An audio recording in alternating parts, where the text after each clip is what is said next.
This is All India Radio Shillong, the Northeast News Bulletin, read by Miranda Blah.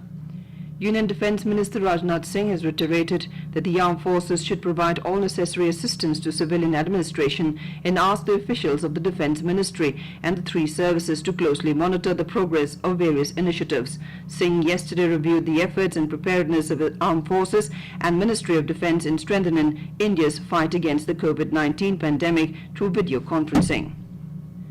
As a special dispensation, the centre has released in advance over 8,873 crore rupees for State Disaster Response Fund to all the states. The states can use up to 50% of the release amount for COVID-19 containment measures that include meeting the cost of oxygen generation and storage plants in hospitals, ventilators, strengthening ambulance services, COVID-19 hospitals, thermal scanners, personal protective equipment, testing laboratories and testing kits. The Finance Ministry has released the amount ahead of the normal schedule of the first installment of SDRF, which is generally released in the month of June. However, in relaxation of the normal procedure, not only the release of SDRF has been advanced, the amount has also been released without waiting for the utilization certificate. In Assam, counting of votes began at 8 a.m. today across the state. Elaborate arrangements with COVID-19 protocols has been made to ensure error-free counting of votes. Counting are being held in 331 halls, including 52 postal ballot counting halls. There is an increase of 414% in postal ballot in this polls in comparison to assembly elections held in 2016. A total of 946 candidates, including 74 women, were in the fray in the state. Assam has recorded over 80% polling. The Governor of Meghalaya Satya Pal Malik held a consultative meeting with the heads of Army, Air Force, Assam Rifles, BSF and CRPF in Shillong. The meeting was called to review COVID-19 preparedness and strategies employed by the armed forces and paramilitary forces, their hospital and quarantine facilities, ICU and oxygen availability and coordination with the state government. The meeting was convened as per the advice of the Union Minister for Defence to review preparations at the level of armed forces and paramilitary forces to ensure cooperation and better coordination amongst them. The invitees representing the armed forces and central paramilitary forces expressed their support in any emergency situation and promised also to extend full support to other services.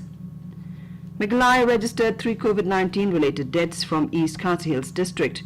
262 new cases and 192 recoveries yesterday. Directorate of Health Services in a statement informed that the new cases were registered from East Garo Hills 9, East Jaintia Hills 8, East Khasi Hills 161, Ribhoi 38, South Garo Hills 4, Southwest Garo Hills 1, Southwest Khasi Hills 5, West Garo Hills 16, West Jaintia Hills 12 and West Khasi Hills 8. So far, the total COVID-19 related deaths in the state have reached 174, active cases at 1,659 and 15,275 recoveries.